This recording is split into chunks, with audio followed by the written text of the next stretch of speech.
Would you like to enable your body and touch spirit? Enable your body and touch spirit. But wait, there's more. On this episode of Hollywood Frequency, we're going to be discussing powerful quotes from the Law of One, the Raw Material, right when we get back after this.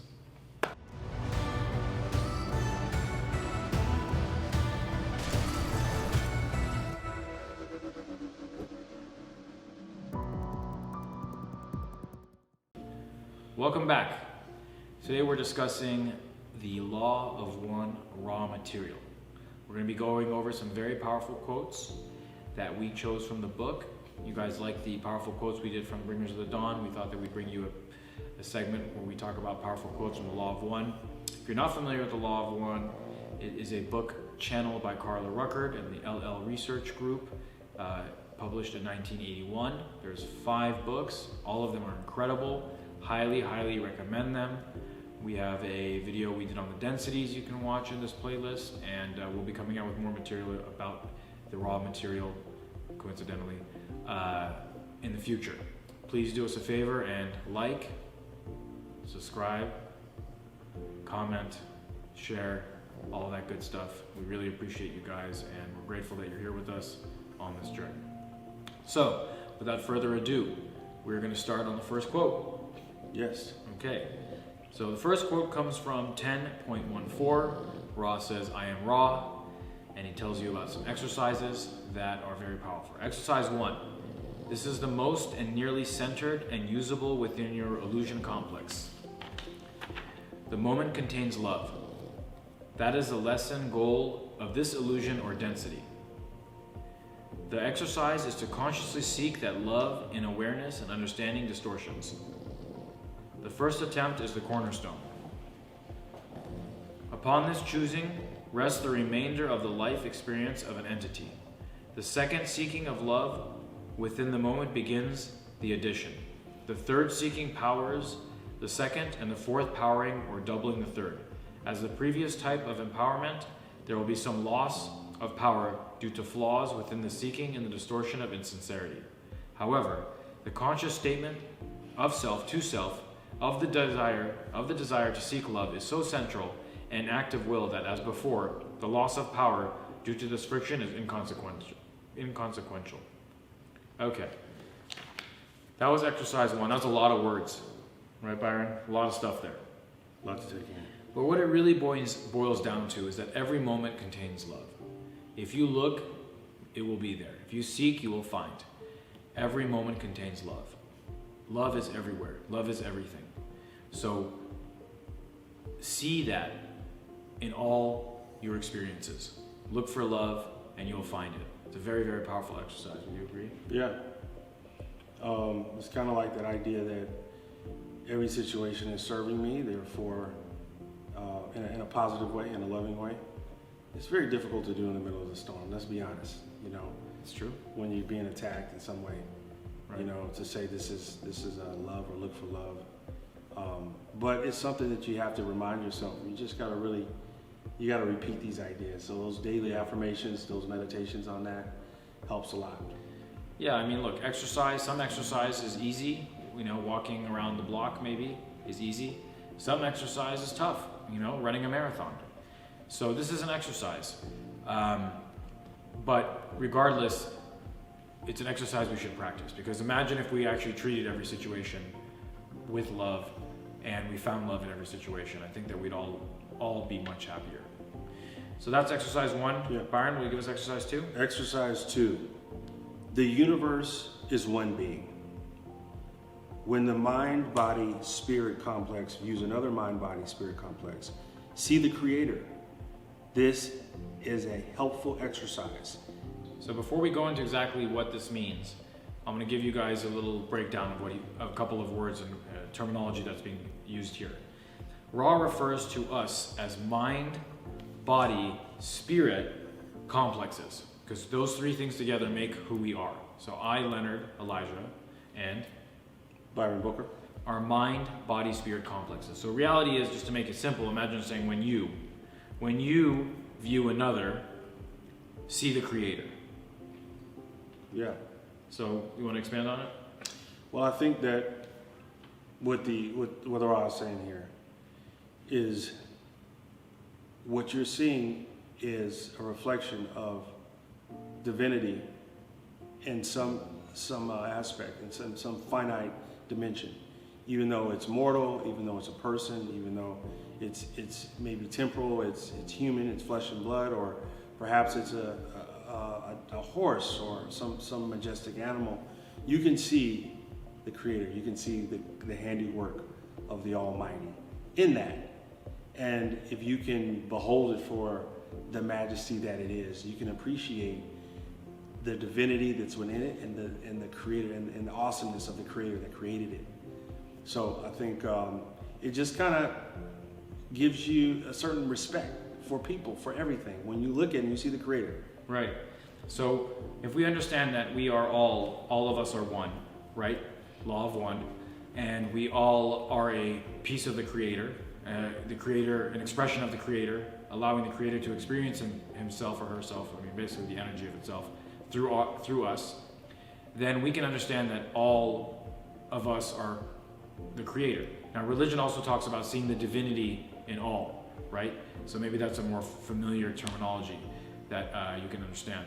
But seeing the Creator in all allows you to respect and treat everyone and everything a lot different. And it doesn't say that, pray to them, but treat them with respect. And if you see them as the Creator, you know what that means. You're a creator, they're a creator, you are one with them.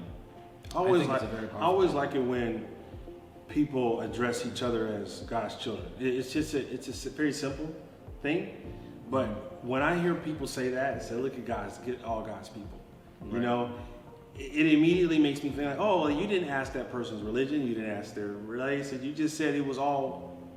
You didn't divide. It brings unity. Yeah, it's not like division. you didn't Yes. you didn't qualify that statement. You said everybody in the audience is God's children, and we're all God's children, and it's a very simple thing. We complicate things, humans. We tend to. I mean, this exercise is very simple. When you see another person, see the Creator. That's the exercise. Yeah. And Ra says, this is a helpful exercise. Yeah. I think he's on to Yeah. something. Yeah. but you know what? A lot of the entities that are in control of the powers that be, as I like to say, they want the opposite of that idea. Oh, yeah. They want division. Yeah. See division, see ego. Ego sees division, ego sees the illusion. The Ra talks about it a lot. The illusion that we are separate is really powerful in the third density, which is what we're in. And that creates separation. It creates the opposite of coming together and being one and loving one another as ourselves. I've often wondered that when I read something like that, it sounds obvious, right? But then you hear stories about how certain societies at a period of time can be brainwashed to think that those people aren't human, or they're less than human, or they're cockroaches, or their life doesn't mean anything. It's unbelievable. And then you So have they're not seeing the masses of divinity. people. They're not seeing the divinity. They're not seeing the Creator in that person. Yeah. Right? Yeah. I mean, if you saw the Creator in that person, you wouldn't say they're less than Right. a person. I mean, they're a person, for God's sakes. Right. Literally. But people can be brainwashed. Masses of Yeah, people. and it has happened before. Millions of people can We say. were just talking about the earlier today. We were just talking about was it the Constitution that said that black people are 2/3 or There something? are 3/5 of a man. 3/5 of a man. So Yeah. for those who don't know, actually, Byron, please tell us about Well, this. Very interesting. when I was in grade school, you learn American history pretty young. 4th, 5th grade, you start learning about history, and you learn the Constitution. In America and Texas, you learn the Texas Constitution. You learn the Pledge of Allegiance. Very, very, very young. Kindergarten, you learn a lot of these things, and you learn about the Constitution. And the main tenet is all men are created equal. So my hand goes up as a kid, and I'm like, I'm just curious, like, why were certain people not considered with the same rights as all men? What was the equality in that? And the teacher explained, well, at that time, these group of people were considered cattle. They were considered not men. They weren't human on paper. So therefore, that statement could be true, and they still have a certain group of people that were slaves. They were cattle. They were livestock. They were property. Wow. And she explained it to me in a very, this was the law at that time. So everyone in the country abided by that law. And I just realized, like, okay, so everyone bought into this idea that these group of people weren't human. And it's just an education. So that's why, So if we see the Creator in all things, Yeah. and or really they just say here as a mind-body-spirit complex. If you see the creator in another mind-body-spirit complex, which at that time and at every time, black people are, right? Because we all are, right? Mind-body-spirit complexes. So if they were able to see, hey, this is a piece of the creator, just like I'm a piece of the creator, we're all one. There is no way that anyone could buy into the fact that anyone would be 3/5 of a person. I mean, that is absolutely, what does that mean even? How is it possible that someone could be 3/5 of a person? What does that mean? Their body is 3/5 only there. The guy's just the legs and an abdomen. I mean, what do you, the whole concept is so silly. It's ridiculous. It's really silly. So we have to remember this. Yeah. And I think that's why Ra gave us a simple exercise that says it would be helpful, is because he can see and he knows our history. And maybe he sits there and says, you guys don't know that and you don't practice that. So it would be a good exercise. So yeah. I'm glad we brought that up. I think it's important for us to put it in contextual history with what has happened in our United States of America. It is obvious, but at certain times it's not. It's obvious to exercise and eat healthy, right, and stay positive, but people don't do it. So it's very important. True. All right, heading over to exercise 3. In the same vein, gaze within a mirror, see the creator. So I'll say that one more time. Gaze within a mirror and see the creator. So in the last exercise, we were seeing the creator in each other. Mm-hmm. In this exercise, we're seeing the creator within ourselves. So that self-love, that self-respect, the fact that I am a piece of the creator. I am the creator. I am a God. I am the creator. I am divine, right? Remembering my godhood. That is very powerful. So, and to deny that would be blasphemous. It would. All right, now we're heading to exercise 4. Exercise 4. Gaze at the creation, which lies about the mind-body-spirit complex of each entity. See the creator. Okay, so gaze at the creation, which lies about the mind-body-spirit complex of each entity. See the creator. So what I'm picking up from this is not just within individuals, but within all things. Mm-hmm. See the creator in the plants. See the creator in the animals. See the creator in the trees. See the creator in air. See the creator in all things. You know, one of the videos that is a really kind of viral thing that's on the internet that stuck with me is when the animal trainer goes to the fence and the lion comes up and gives her a hug because he knew her. She rescued him when he was a little cub and now he's a big giant lion. When I see that, it reminds me of, okay, God Almighty made this mighty lion, but there's still a sweet spirit inside of this lion that loves this woman. And it's like this beastly, ferocious king of the jungle. The one that I saw, I don't know if it's the same one you're talking about, was this guy had rescued this lion. He had helped raise it for a little bit when it was young, and then he put it back in the wild. And then he went out in the wild, and the lion recognized him. He ran and jumped on him, hugged him, right? They rolled around hugging and whatnot. And then the lion took the guy to meet his wife. Wow. He took him to meet his wife, followed him in. He said, "This is my wife." Like, come on. Right. Isn't that amazing? Yeah, and she knew not to attack. She's like, okay, well, this is your friend. Like, this is like literally like me going to the farmer's market and finding a good friend of mine I haven't seen in many years and saying, coming back and meet my wife at home, and we take him back home and we go, hi, how are you? Like, we're talking about like evolved beings here. Yeah, they're high second density beings. Yeah. You know, but they're not third like we are. It's very interesting. But you can see, I see the creator in that. You know, I see not just the massive beauty of a lion, of course.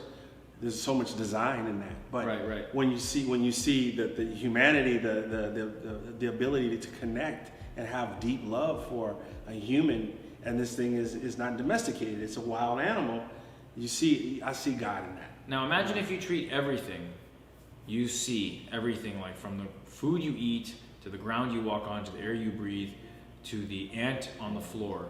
You see the creator within all those things. Imagine the respect, the reverence, the appreciation and gratefulness you will have in life. This is not a simple exercise. This exercise is pretty powerful, and it takes work, because the ants, right now, it's hot. We're in California, it's hot. There's a lot of ants. I got ants on my feet, I'm walking around, I grab an ant on my arm. It's like, to stop and slow down and say, I see the creator within you, ant. How am I gonna treat that ant differently than if I'm frustrated with this ant crawling on me? It's a simple example, but this is what happens. right? So I think that's a really, really interesting exercise. And then he finishes that set of quotes with, the foundation or prerequisite of these exercises is a prediction towards what may be called meditation, contemplation, or prayer. With this attitude, these exercises can be processed. Without it, the data will not sink down into the roots of the tree of the mind, thus enabling and ennobling the body and touching the spirit. So I think what they're saying here is that these exercises have to come with intense focus and contemplation and meditation. So taking your time to meditate with the intention of seeing the Creator in all things. Taking the time to meditate and seeing the Creator within yourself. Taking time to meditate and seeing the Creator within your fellow man. Taking those deep, really setting an intention and going deep and leaving the egoic conscious mind and going deep within, right? As it talks, saying sinking down into the roots. So taking that time, so it's not just doing it at a conscious level, it's doing it in a like a subconscious level, a superconscious level, a non-conscious level if you can, if you get to that state when you're meditating. That level of activity is what's going to enable the body and touch the spirit, as we talked about in the beginning of this video. When I hear passages like this, I think about when does the world challenge that? When does the universe test that resilience of this idea? I think about Mandela, somebody who was incarcerated for decades and able to get out and say, no, forgive, mend, heal the nation, come together, don't retaliate. These are our brothers. Have that type of mindset is you have to be pretty resilient in that idea, so that you don't let rage, you don't let anger come about, because you may look at people as divine creatures. You might want to love them, but hey, what if they have hate coming towards you? Then that idea is going to be challenged. It makes it tough. So the meditation, the reiterating it, being resilient in this idea inside helps prepare you for life. Right. All right. So now we're heading to the next quote from 54:24. The questioner asks Ra, the purpose then, seen from previous to incarnation, of what we call incarnate physical state, seems to be wholly or almost wholly that of experiencing at the point the programmed catalyst and then evolving as a function of the catalyst. Is that correct? Pause on the quote. He's asking basically if the purpose of our incarnation is to experience the programmed catalyst or programmed situations that help us to evolve.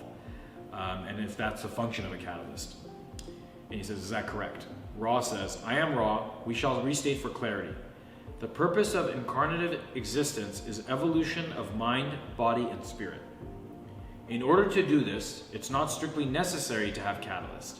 However, without catalyst, the desire to evolve and the faith in the process do not normally manifest, and thus evolution occurs not. Therefore, catalyst is programmed, and the program is designed for the mind-body-spirit complex for its unique requirements. Thus, it is desirable that mind-body-spirit complex be aware of and hearken to the voice of this experiential catalyst, gleaning from it what it's incarnated to glean. Yeah. This is a really great quote. Yeah. First off, it tells you that the purpose of our existence, our incarnative existence, is the evolution of the mind, body, and spirit. So that's very insightful to know that we're here to evolve our mind, body, and spirit. We're not here to just play poker and drink Cavassier on the weekends. We have a purpose here. So that's great. Not that you're doing that. Maybe you are. Takes his hold on. He also says that you don't have to have catalyst to do that. Now again, a catalyst is a situation that occurs that propels you to grow your consciousness of your mind, your body, and your spirit. Yeah. So you don't have to, but he says that if you don't have it, it's more difficult to evolve. So he says here that they program catalyst so that when you come down in this incarnative experience, you use that catalyst to grow. So a situation may occur, right? And you sit there. This is very, very, very good. And I chose this quote particularly because it helps me to understand life a little bit better. When situations arise, they may seem very difficult, very challenging, unfair even, why am I facing this? Oh my God. Maybe this was a programmed catalyst for you to learn from, evolve, learn the lesson, grow, and evolve your mind, body, spirit complex. Yeah. If you look at it that way, then you don't take it so to heart. You don't get so upset about the experience. You take it and look at it a little bit differently. So I wanted to include this quote here because it helps me to deal with the challenges that I face, and then we all face, to look at them differently. Maybe I programmed this catalyst here for me. Maybe this is a program where I actually chose this so I could grow from it, And again, if you look at things like that, you look at life in a different lens, and that's a more positive way. You look at what can I learn from this situation? Not woe is me, I'm a victim, I got screwed here, blah blah blah. So for all of you guys, and me included, you may be facing some real challenges right now, and it doesn't mean those challenges are any easier. But maybe if we change our perspective towards them and we look for the lesson in them, we can grow from them and attain our goal of evolving our mind, body, spirit. Yeah, I think meditation is one of those things where you can take time to reflect and ask those questions within it. Why did I choose this? Or what purpose does this have to serve me? And maybe you get those answers. Maybe they come to you. Steve Jobs said something really cool where he says, you don't really understand the why a lot of times when you're going through it. Right. It's when you're looking back that it makes complete sense, and you understand, like, oh wow, that helped me propel me to this part and this part and this part to get to this position. And I needed all of that. It's kind of like Karate Kid when he's sanding the floor, he's painting the fence, he's doing all these tasks. He doesn't know why he's doing it until at the end of the lesson he was like, okay. Did you guys ever watch Karate Kid? Or are we aging ourselves? These young folks, we didn't see it. Wax on, wax off, right? Right. Yeah. But in the midst of the storm, like, you don't think that thought, oh, this doesn't make any sense to me this right is now. This is my lesson. This is going to make sense to me. That's why this is here, though. It's here because this is why this quote is here, because I want us to start looking at it like that. Instead of saying, woe is me, and then you said, like, a year later, 6 months later, whatever it is, you overcome it and you say, oh, it was the best thing that happened to me. I changed so much, all that. Yeah, it happens. But wouldn't it be easier if we just knew that this was going to be the best thing that happened to us, that it was going to be a catapult for our evolution of our growth of our spirit, our mind, our body? Yeah. Having that mindset will allow you to have freedom. So many from examples I can give, Leonard, about that. I want to give one. Go ahead. I want to link it. Rocky, my favorite movie, favorite soundtrack. It's so much there, right? And then the story of Rocky, a lot of us know it. It's a very inspirational story about how Sylvester Stallone had to sell his dog. He was so broke because he didn't want to sell the script and not star in the movie. He wanted to star in the movie, and he felt compelled that it was his birthright and his destiny to be the star of this movie. He wasn't an actor, but he wrote a brilliant script. He had to give up everything to play this role. I'm a firm believer, and it got Best Picture that year, right? So how does this happen? Well, this guy had so much chutzpah, he stuck to his guns, and he starred in the movie, and he got Best Picture, and it was so far-fetched that this would ever happen. But I really believe if he didn't sell his dog, if he wasn't dead broke, if he wasn't squeezed like that by life, I don't think he would have pulled that role off to the degree that he did to make that be Best Picture. Right, and that's what and in that quote it talks about how we go through these experiences as catalysts. That's the terminology they use that seem gargantuan, and it pushes us to that place, So it's almost like darkness brings light.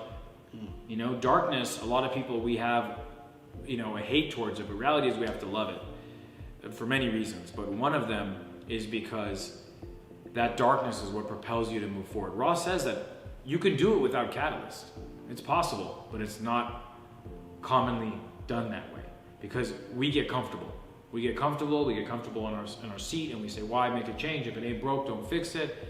Something comes along, it forces you, right? Career change. Sometimes you say, oh my God, my job, I'm losing it. I used to do this, I'm good at this, and now I go into a new career. Oh no, it's so bad, I'm not gonna make enough. I'm so worried. All of a sudden you end up going to a new career, your life changes, you're doing something you really love. Look, we are an example of it. I wasn't planning on doing this type of thing in my life, right? Situations arose. I looked beyond my nose and I said, what's got to be more to life than what I'm seeing and doing? And I started to wake up and I had my spiritual awakening. And then I said, oh my God, others should wake up to if they can, and I'm going to work to bring information to the table.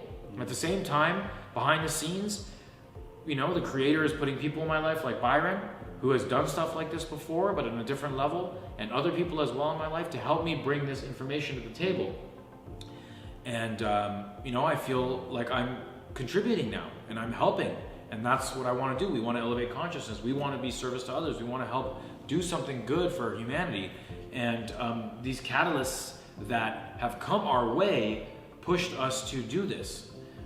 So it's really, really powerful. So next time something happens to all of us, let's try to look at the lesson in it and look at it as being a catalyst for our growth, our spiritual growth, versus a catastrophe that's our downfall.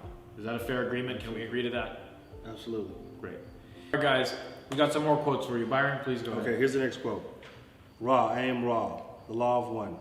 Through beyond the limitations of name, as you are called vibratory sound complexes, may be approximated by stating that all things are one, that there is no polarity, no right or wrong, no disharmony, but only identity. Entity. Interesting. Wow. Yeah. Wow. That's a good one. Yeah, I guess you don't really have judgments of right and wrong. It kind of is what it is, and nothing's wrong. I don't know how to really feel about it, because I think to say there's no polarity is not necessary. I think that there is distinguishing between good and bad, yin and yang, dark and light, and I think it's a good thing. That's identity. That's identity. There's dark, there's light. Those are identities. So the quote is saying there's just identity. So yeah, there's dark is identity. There's light. That's identity. Yeah. But we're all one. Mm-hmm. See, this book is so great, guys. The Law of One. So in the beginning of the Law of One, the channel, Carla Ruckert has a channel there. There's Jim McCarty. There's Don Elkins. These are the people involved in this channeling. And they start asking questions. And one of them is a physicist, I believe. The other was a UFO researcher. These are well-to-do people with high-level intelligent minds, and they're asking questions about UFOs and the history of the planet and what happened to Mars and questions like that. And Ra answers these questions. You hear him answer them, but he's here to talk about the law of one. The raw material, the law of one. So he entertains these questions to a bit, but he says these questions are unimportant. What's important is the law of one. That he is here to disseminate the information that we are all one. He's saying here, don't judge. There's no judgment. There's no good. There's no bad. There is just what is. There's identity, but we're all one. So in that sense, the darkness is you. The light is you. Part of healing and balancing actually is realizing that. And he talks about that in the book too. Part of healing and balancing is realizing that we're all one. That your darkness is you too. Light is you too. Right? There is identity to it, but the reality is that we are all things. All things are us. Yeah. We are one with all. So I really like that you picked this quote because it's very important, because the main purpose of the entire book is we are one. Yeah. I guess everything is also relative. If there's no polarity, it's dark is dark compared to what? Mm-hmm. Light is light compared to what? Yeah. And there's an infinite universe, so there's always a greater. True. But so we got more quotes. Yes, go ahead, Byron. Another great quote you have. Let's see here. And continuing in the vein of we're all one, this next quote is right down that road. Yes. All is one. And that one is love light. Light love. The infinite creator. So everything stems from the infinite creator. We are a unique expression of the infinite creator, allowing the infinite creator to experience itself through us, and we can experience ourselves through the infinite creator. All things is light, love. All things is love, light. Information is light, and love and information is what creates. All things are the creator. It's that simple. Yeah. And it's that beautiful. This book is fantastic. How would you apply that to your life? That quote, what does that mean? How is that applicable to a scenario? It goes back to those exercises we talked about earlier. If we are all one with everything, and I see the divinity in everything, then I treat everything much different. If a guy, imagine this, how you are with your family, right? On a small scale, you have this identity with your family of being all one with your family. You know, you protect your family because we're all one with your family. You know, if someone says something bad to your brother, you're going to protect him. Really, it doesn't matter what he said. You're going to get, hey, this is my brother, don't talk to him like that. But everyone's your brother. Everyone is you, even. Think about that. How would you be then when someone cuts you off on the road and flicks you off? That's your brother. You're going to love him anyway. Even if he flicks you off, even if your brother comes and speaks rudely to you, you don't say, oh, I don't love you anymore. You might be mad at him. You might be upset at what they said. You may not agree with what they said, but it's your brother. You love them anyway. Something happens, you're going to take care of your brother. Even if you're upset with your brother, right? But something happens, you're going to go right away to help him. What are you mad at what he said? He was rude to you. Doesn't matter. He's your brother. We are all one. Byron is my brother. More so, he's me. How about that concept? So how should I treat Byron? How should I treat the guy that cuts me off and flicks me off? It's difficult, yes. The ego doesn't want to allow, but it is true. It's illusion to think that we are separate. We're all one. And this quote really I hear the ego. That was it. I'm telling you guys, this book is so good. It is so good. Please read it. You'll love it. Does that conclude, or we have more? We have more. We have more, guys. Isn't that exciting? We have more. I know you want to hear more. All right. One of the primal distortions of the law of one is that of healing.